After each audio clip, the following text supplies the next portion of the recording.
నాన్నకు తోడుగా నాగలి పట్టిన కూతురు స్త్రీలు ఎందులో తక్కువ కాదని నిరూపిస్తోంది. ఇది ఎక్కడో తెలుసా? జయశంకర్ భూపాలపల్లి జిల్లా కాశింపల్లి గ్రామానికి చెందిన చల్లూరి శ్రీలత అనే యువతి. లక్ష్మీమల్లు సావిత్రి దంపతులకు 7గురు సంతానం కాగా అందులో అందరూ ఆడవారే. ఎలాగైనా కొడుకు కలను నెరవేర్చాలనుకున్న ఆ కుమార్తె ఒక కొడుకుగా చేయాల్సిన పనులను తాను చేస్తూ తన తండ్రి కళ్ళల్లో ఆనందాన్ని చూపిస్తోంది. పొలంలో కాడెద్దులతో దుక్కి దున్నుతూ తండ్రికి ఎంతగానో సహాయపడుతోంది.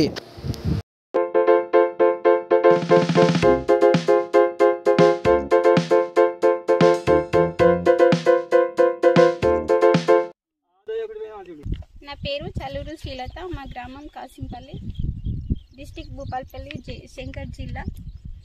నేను ఒక రైతు బిడ్డని. మా తండ్రి పేరు లక్ష్మీమల్లు, అమ్మ సావిత్రి. వాళ్ళ సంతానం మేము 7గురం అక్క చెల్లెళ్ళం. మాకు అన్న తమ్ముళ్ళు ఎవరు లేరు. నాన్నకి కొడుకు ఉంటే ఎలాంటి సహాయం అయితే చేసేవాడో అలాంటి సహాయం నేను చేయడానికి నాన్నకు చేదోడు వాదోడుగా నాకు ఏది వీలైతే అది నాన్నకి సహాయంగా ఉంటున్నాను.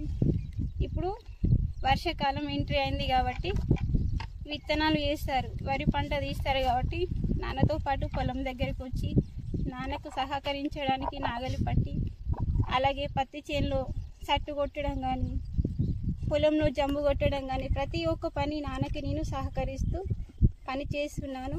ప్రతి రైతు బిడ్డ ఇలాగే తల్లిదండ్రులకు ఒక చీపుగా నేను రైతు బిడ్డని అని చెప్పుకోవడానికి కూడా ఈ రోజులలో ఇబ్బంది పడుతున్నారు. అలాంటిది ఎవరు అనుకోకండి. ప్రతి రైతు బిడ్డ తల్లిదండ్రులకు తప్పక సహకరించాలి అని అందరినీ ప్రతి ఒక్కరిని కోరుకుంటున్నాను.